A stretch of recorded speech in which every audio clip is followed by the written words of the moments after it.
اللہ نے ہمیں اس دنیا کے اندر سب سے بڑی نعمت دین اسلام کی دی ہے، اور آپ یاد رکھیے کہ اس دنیا میں مال، دولت، عزت و آبرو سب سے بڑھ کر جو چیز ہمارے پاس ہے وہ دین ہے۔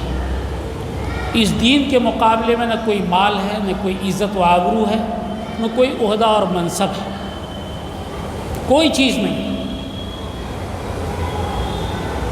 ہم اپنے مال کو بھی، عزت و آبرو کو بھی، عقل و شعور کو بھی، جان تک کو اپنی دین کی حفاظت کے لیے قربان کر سکتے ہیں، یہی شریعت کا ہے۔ اور اگر ہم یہ دین لے کر کے اس دنیا سے گئے، ایمان کے ساتھ ہم یہاں سے رخصت ہوئے، تو ہم کامیاب ہیں۔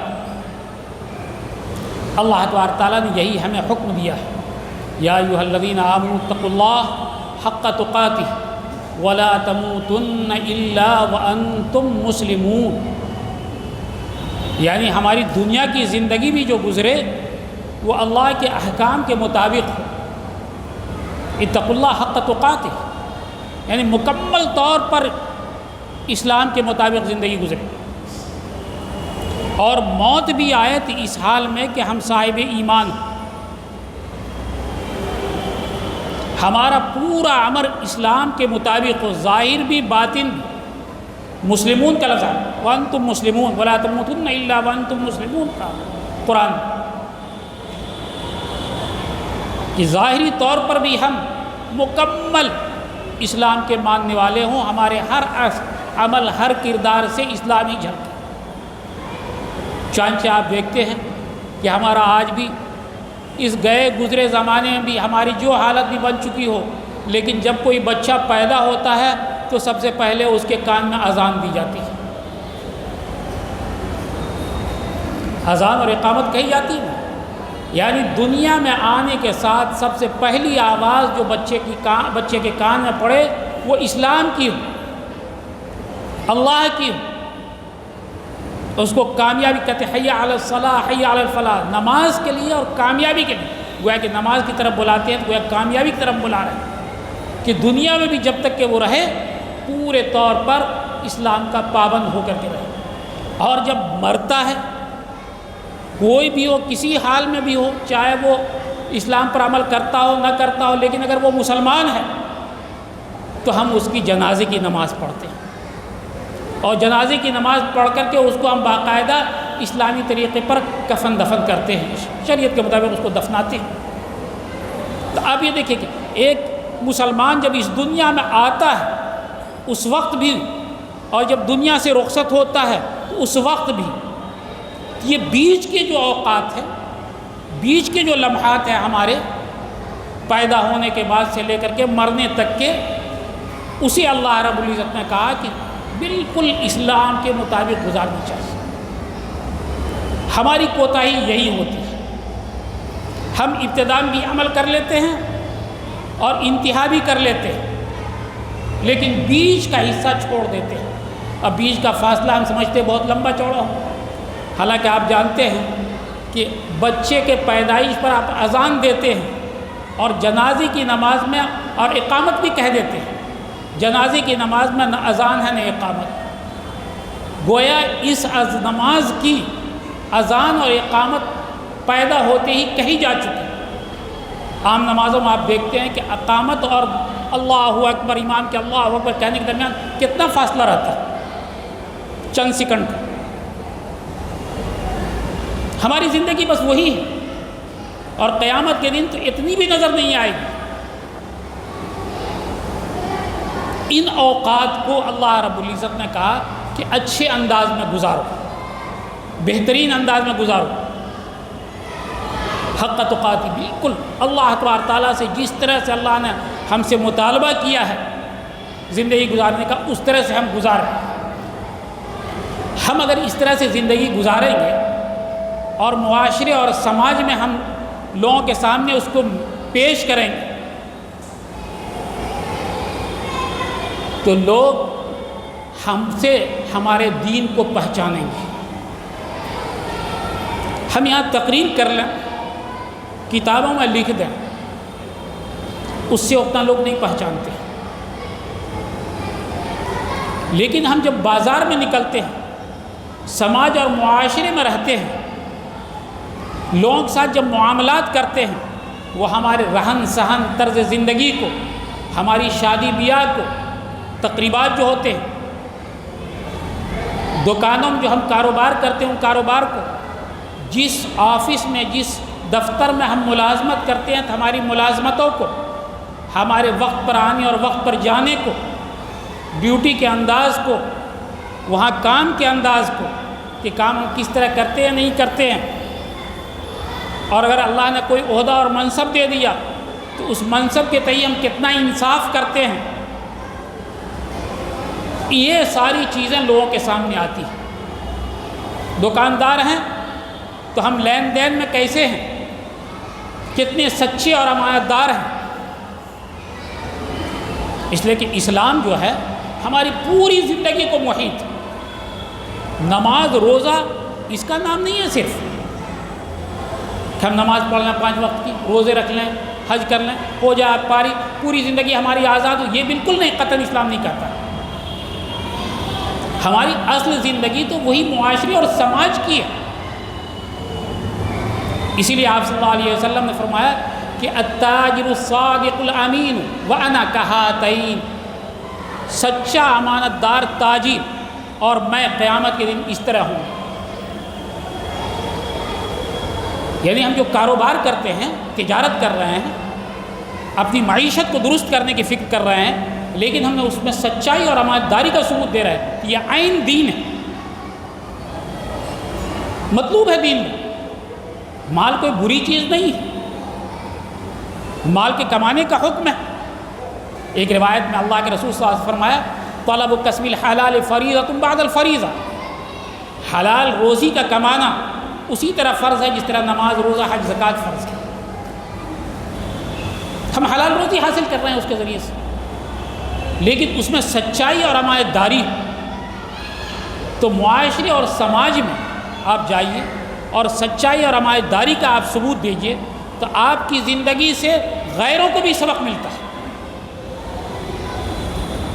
آپ کو دیکھ کر کے غیر بھی عبرت حاصل کرتے ہیں، نہیں یہ آدمی بہت سچا ہے، بہت امانت دار ہے، بہت ہی بہتر آدمی، اس سے کسی کو نقصان نہیں پہنچتا، فائدہ پہنچتا لوگ۔ ہم اپنے آپ کو اپنی ذات سے ایسا بنائیں کہ لوگوں کے لیے نافع بن۔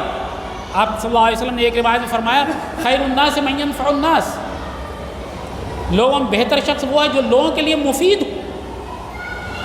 کوئی بھی ہے، کسی مسلک مذہب کا ماننے والا ہے، اگر وہ انسان ہے تو ہمارا بھائی ہے۔ آپ صلی اللہ علیہ وسلم نے حجۃ الوداع کے موقع پر فرمایا کہ ان اباکم واحد و ان ربکم واحد، تمہارے باپ ایک ہیں آدم اور تمہارا پروردگار بھی ایک ہے اللہ۔ تو تمام انسانوں کا پروردگار تنہا ایک اللہ ہے، اور تمام انسانوں کا باپ تنہا ایک حضرت آدم علیہ السلام۔ تو کوئی بھی انسان ہو، اگر ہم اس کے ساتھ اچھا سلوک کرتے ہیں، اچھا برتاؤ کرتے ہیں، تو اس کا دل نرم پڑتا ہے، اس کے مزاج میں، طبیعت میں نرمی آتی ہے، وہ ہمارے تئیں اچھا رویہ اختیار کرے۔ ایسا ہرگز نہیں ہو سکتا ہے کہ ہم اس کے ساتھ نرمی برتیں، اچھا سلوک کریں اور وہ ہمارے ساتھ بدسلوکی کرے، نہیں ہوتا ایسا۔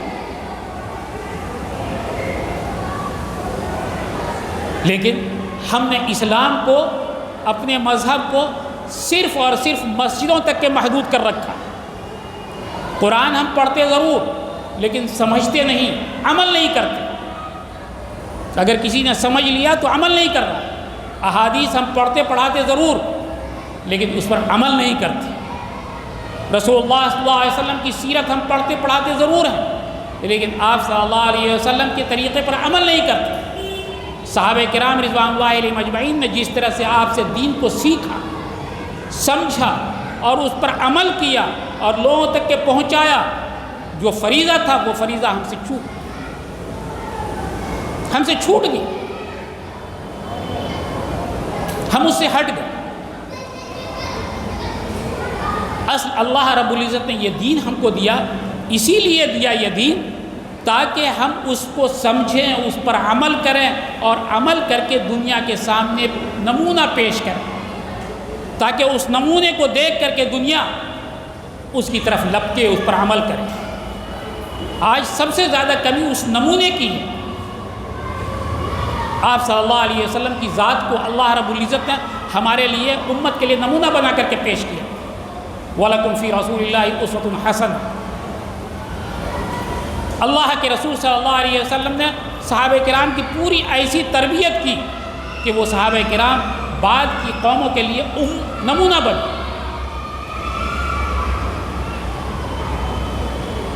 ایک سلسلہ چلتا رہا، لیکن آج سب سے زیادہ معاشرے میں جس چیز کی کمی ہے وہ اسی کی کمی ہے۔ آج ہم کچلے اور دبے ہوئے سماج میں اسی لیے ہیں کہ ہم نے اس کو چھوڑ دیا، اول و آخر کو ہم نے اختیار کیا، اور بیچ کی پوری زندگی ہم اپنی منمانی گزار رہے ہیں۔ جو نمونہ لوگوں کے سامنے پیش کرنا تھا وہ ہم نہیں پیش کر رہے۔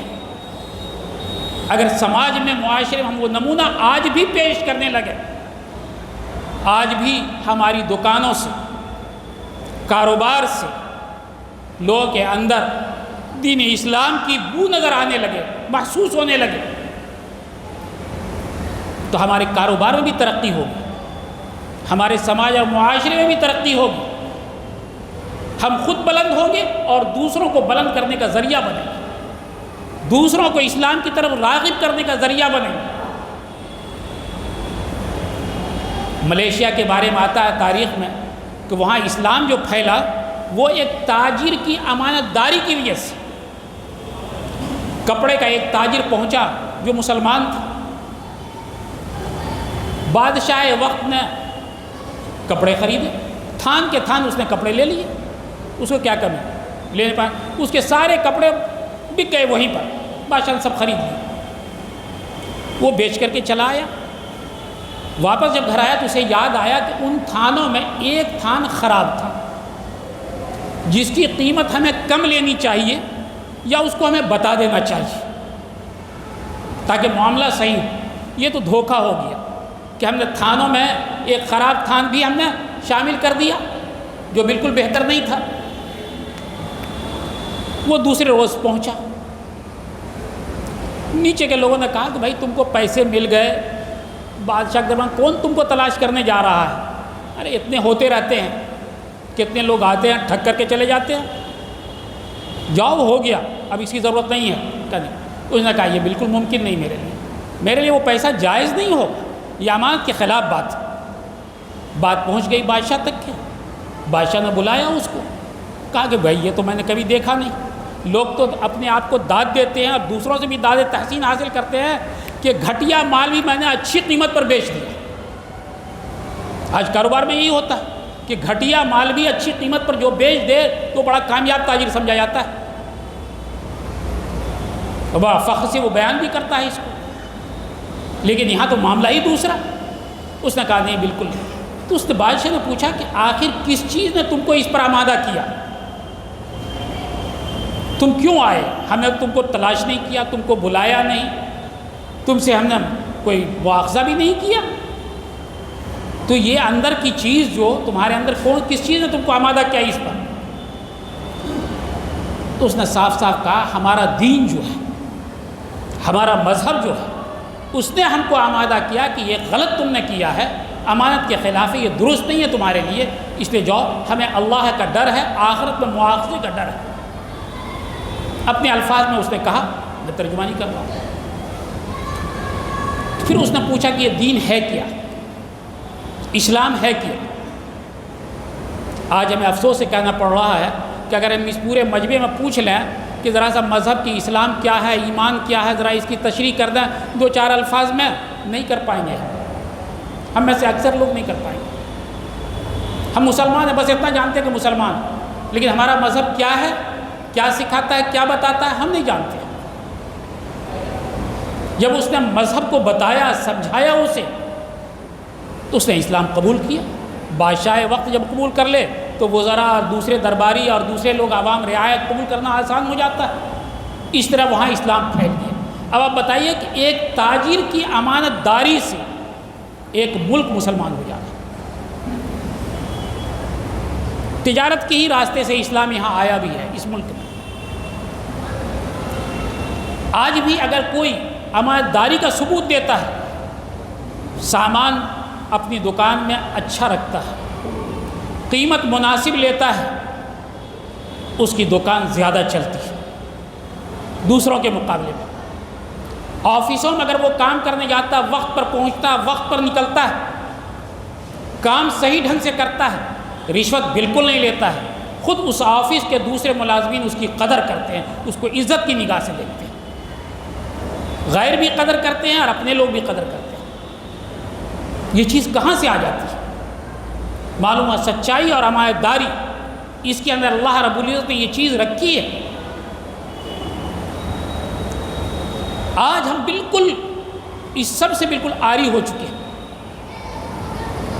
ہماری شادی بیاہ کی تقریبات، معاشرے اور سماج میں جو اور بھی تقریبات ہوتی ہیں، جو فنکشن ہم کرتے ہیں، جو پروگرام ہم کرتے ہیں، کہیں سے یہ نہیں لگتا ہے کہ یہ اسلام اس کی جھلک۔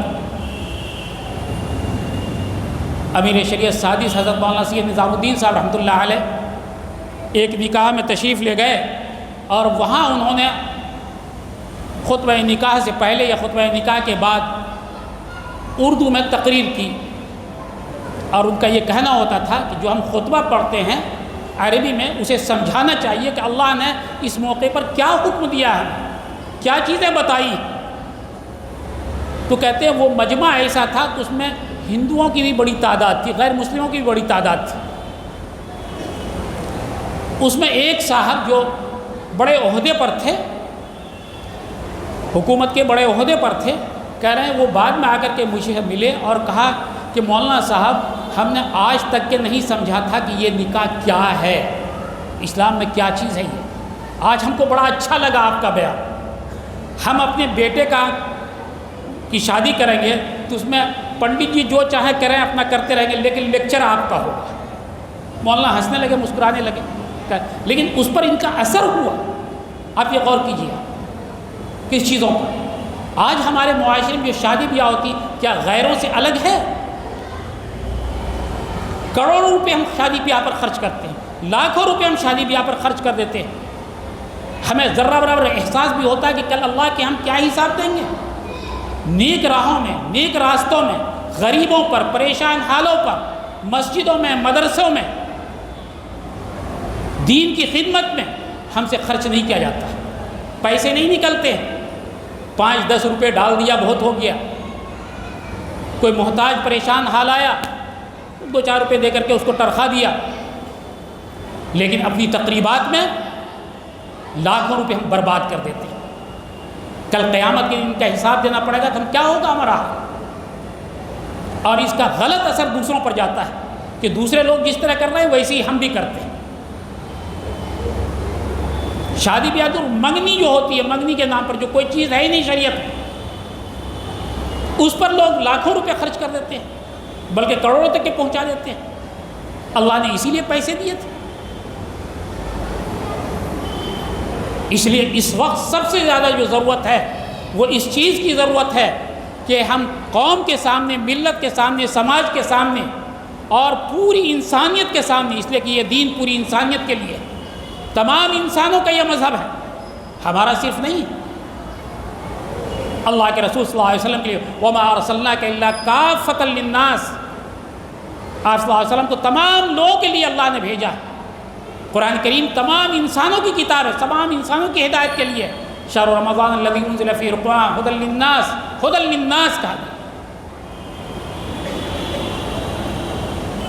اس لیے آدمی کو یہ چاہیے کہ ہم اس کے سامنے نمونہ پیش کریں، اور اللہ نے جو ہمارے ذمے دیا ہے یہ کام کہ کنتم خیر امۃ اخرجت للناس تأمرون بالمعروف وتنہون عن المنکر وتؤمنون باللہ، کہ ہم اس فرض کو ہم ادا کرنے کی کوشش کریں۔ آج سب سے زیادہ اسی سے غفلت ہے، جس کا یہ نتیجہ ہے کہ آج ہم جو ہے ذلیل اور رسوا ہو رہے ہیں۔ میں نے قرآن کریم کی جو سورہ پڑھی آپ کے سامنے، ہے بہت مختصر سورہ لیکن بہت ہی جامع سورہ ہے اس سلسلے میں۔ اللہ رب العزت کو قسم کھانے کی کوئی ضرورت نہیں، اللہ کی ہر بات سچی پکی، ذرہ شبہ کی گنجائش نہیں، لیکن اللہ قسم کھا کر کہہ رہا والعصر، کیا کہہ رہا؟ ان الانسان لفی خسر، سارے کے سارے انسان خسارے میں، دنیا کے اعتبار سے بھی آخرت کے اعتبار سے بھی، ہر اعتبار سے ذلیل ہوں رسوا ہوں کچھ بھی ہوں۔ آج ہمارے یہاں پیمانہ جو ہے معیار کامیابی کا ہے کہ دولت ہو جائے، روپے پیسے ہو جائے، کوئی عہدہ اور منصب مل جائے، اچھے مکانات ہو جائیں، اچھی گاڑیاں ہو جائیں، اچھے لباس پوشاک ہوں، کھانے پینے کی کوئی کمی نہ ہو، خوب فراوانی ہو تو ہم بہت اچھا آدمی ہیں۔ یہ معیار نہیں ہے، معاف کیجیے گا، قرآن کی نگاہ میں یہ بالکل معیار نہیں ہے۔ اگر اچھے ہونے کا یہ معیار ہوتا تو اللہ کے رسول صلی اللہ علیہ وسلم کی سب سے زیادہ زندگی اس اعتبار سے اچھی ہوتی، صحابہ کرام کی زندگی سبھی اس اعتبار سے سب سے اچھی ہوتی، لیکن آپ دیکھیے وہاں پر دنیاوی اعتبار سے کتنی تنگیاں رہیں، کتنی پریشانیاں رہیں۔ تو اللہ نے اس قرآن کریم کی اس سورہ مختصر سی سورہ میں کہا کہ زمانے کی قسم کھا کر تمام کے تمام انسان خسارے میں ہیں، نقصان میں ہیں، ہاں جس کے اندر 4 چیزیں پائی جائے وہی کامیاب ہے، وہی بامراد ہے، دنیا کے اندر بھی آخرت میں بھی۔ ایک تو اللہ کے سب سے پہلے ایمان، جو ہم نے بتایا کہ اس دنیا میں سب سے بڑی نعمت اللہ کی ایمان اور اسلام ہے، یہ دین ہے ہمارے لیے سب سے بڑی نعمت، یہ دین سب سے کہ ایمان کی دولت اللہ نے الا الذین آمنوا، اور صرف دعویٰ کر دینا کہ ہم صاحب ایمان ہیں، کلمہ پڑھ لیا لا الہ الا اللہ محمد رسول اللہ، ہم سمجھ گئے کامیاب نہیں۔ دوسری شرط لگائے وعملوا الصالحات، اس کے اعمال بھی اس کا ثبوت پیش کریں کہ واقعی یہ صاحب ایمان ہے۔ زبان سے آج ہم کہہ رہے ہیں لیکن عمل ہمارا بالکل اس کی تصدیق نہیں کرتا۔ اللہ کے رسول صلی اللہ علیہ وسلم سے محبت کے ہم دعوے دار ہیں لیکن اللہ کی سنت بالکل ہماری زندگی سے غائب، طور طریقہ اللہ کا غائب۔ ہم کہتے ہیں اللہ سے محبت کرتے ہیں، خوب نظمیں بھی پڑھتے ہیں، نعت پڑھتے ہیں، آپ کی تقریریں کرتے ہیں، خوب بیان کرتے ہیں، لیکن ہمارا طرز زندگی، معاشرہ، سماج، گھر کا رہن سہن، لباس پوشاک، بال کی تراش و خراش سب غیروں جیسے۔ یہ تو مذاق ہوگی اپنے ہی سامنے کہ اللہ کے رسول صلی اللہ علیہ وسلم سے ہم محبت کر رہے ہیں، یعنی ہم مذاق کر رہے ہیں، محبت نہیں کر رہے بلکہ مذاق کر رہے ہیں۔ ایک طرف ہم دعویٰ کر رہے ہیں اور دوسری طرف اس کو ہم جھٹلا رہے ہیں اپنے عمل سے، اپنے کردار سے۔ رسول اللہ صلی اللہ علیہ وسلم پوری اسی طرح ہمارے سامنے تھے۔ اگر واقعی سچی ہمیں محبت ہوتی تو آپ صلی اللہ علیہ وسلم کی پوری زندگی کو اپنے اوپر ڈھالنے کی کوشش کرتے، جس طرح صحابہ کرام نے ایک ایک چیز پر عمل کیا اور اس کو بتا دیا، ہمیں دکھلا دیا، ہر چیز ہمارے سامنے موجود ہے۔ اس لیے کہا کہ دوسری شرط یہ ہے کہ وہ عمل بھی کر رہا ہو، تنہا زبانی کہہ دینا کہ ہم مسلمان ہیں، صاحب ایمان، یہ کافی نہیں اگر عمل اس کا ثبوت نہ پیش کرے تو۔ آج سب سے بڑی کمی اسی کی ہے۔ اور تیسری چیز بتائے کہ یہ تنہا عمل بھی کافی نہیں ہے کہ ہم اپنی ذات تک کے معذور، ہم پڑھے نمازی بہت سب کچھ متقی پرہیزگار بن جائیں، معاشرے سماج میں سب کچھ ہمارا اچھا رہے، کہا یہ کافی بالکل نہیں۔ تیسرا عمل بتایا کہ اس کو لوگوں تک کے پہنچاؤ، اور پہلا کام یہ ہوتا ہے کہ اپنے عمل کے ذریعے آدمی کو پہنچانا چاہیے، اپنے کردار، لوگوں کے سامنے کردار پیش کرو، عمل پیش کرو، تم کیسے ہو۔ تمہارا وزن معاشرے اور سماج میں تمہاری تقریر سے نہیں، تمہاری تحریر سے نہیں، تمہارے قول سے نہیں، بلکہ عمل سے ظاہر ہوگا۔ وزن بیٹھے گا سماج معاشرے میں، ہاں یہ آدمی جو کہتا ہے وہی کرتا ہے، اس کے قول و فعل میں تضاد نہیں ہے، یہ بہت صحیح ہے۔ فلاں نے کہہ دیا بس وہ ہو گیا کام، اس کی بات بالکل پکی ہوتی ہے، کچھ مت سوچو آپ، یہ ہونا چاہیے۔ تو ہم اپنے عمل سے دوسروں کے سامنے اس کا نمونہ پیش کریں، دوسروں کو دعوت دیں، اس کو زبان سے بھی کہیں اور عمل سے بھی۔ آپ صلی اللہ علیہ وسلم دونوں ایک ساتھ کام کیا، صحابہ نے دونوں ایک ساتھ کیا، زبان سے بلایا بھی اور عمل سے پیش بھی کیا کہ دیکھو دین اس کو کہتے ہیں۔ معاشرہ اور سماج بنا کر کے پیش کر دیا کہ اسلامی معاشرہ، مسلمانوں کا معاشرہ، مسلمانوں کا سماج مسلمانوں کے گھر بار، ان کے اندر اور باہر کیسے ہوتے ہیں۔ یہ تینوں چیزیں بہت ہی اہم ہیں، جب تک کہ ہم اس کو عملی طور پر پیش نہیں کریں گے ہرگز کامیاب نہیں ہو سکتے۔ پھر کہا کہ بڑی پریشانیاں ہیں، بڑی مشقت ہیں، اس کو ایمان کو لے آئیں گے، بات مان لیں گے، عمل کرنا بڑا دشوار ہے۔ اچھا عمل بھی کر لیں، لیکن دوسروں میں دعوت دینا، دوسروں تک کے پہنچانا عمل سے، کردار سے، قول سے، یہ بڑا مشکل۔ کہا نہیں، ان مشکل اور مصائب کو برداشت کرنا، جھیلنا، یہ بھی تمہارے لیے ضروری ہے۔ چوتھی شرط یہ بھی کہ آدمی چاہے کہ بالکل آرام سے رہ کر کے ہم کام کر لیں، نہیں، اس میں تکلیفیں ہوں گی، مشقت ہوگی، جسمانی مشقت ہوگی، پریشانی ہوگی۔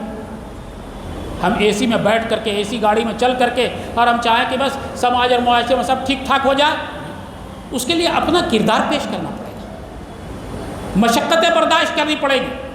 آپ صلی اللہ علیہ وسلم نے مشقتیں برداشت کی، صحابہ نے مشقتیں برداشت کی، آج بھی اس زمانے میں بھی ہمارے لیے وہی نمونہ ہے، اور قیامت تک کے وہی نمونہ رہے گا، کامل اور مکمل طور پر۔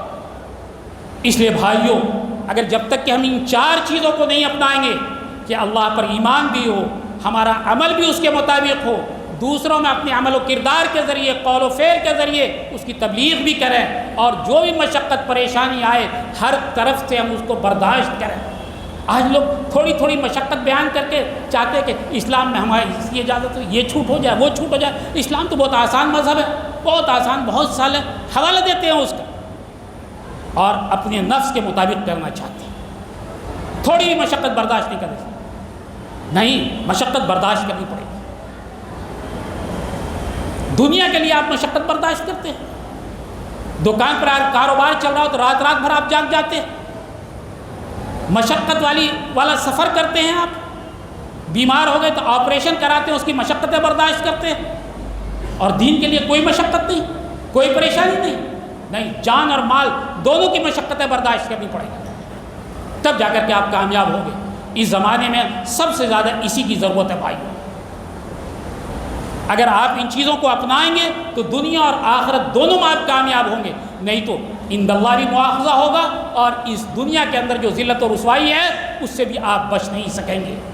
اسی لیے اللہ تبارک تعالیٰ نے قرآن کریم میں کہا وَمَنْ أَحْسَنُ قَوْلًا مِّمَّنْ دَعَا إِلَى اللَّهِ وَعَمِلَ صَالِحًا وَقَالَ إِنَّنِي مِنَ الْمُسْلِمِينَ، کہ اس سے بہتر بات کسی اور کی ہو ہی نہیں سکتی ہے جو اللہ کی طرف بلائے اور نیک اعمال کرے، یعنی عمل اور دعوت دونوں ایک ساتھ ساتھ، اور باقاعدہ یہ کہے کہ میں مسلمان ہوں۔ اس پر ہمیں فخر بھی ہونا چاہیے، ہم ہندوستانی ہیں، ہندوستان کے باشی ہیں، اپنے ملک سے محبت ہے ہمیں، لیکن اپنے مذہب سے زیادہ محبت ہے۔ مذہب پہلے ہے، اس کے بعد اپنا ملک یا کوئی اور چیز ہے۔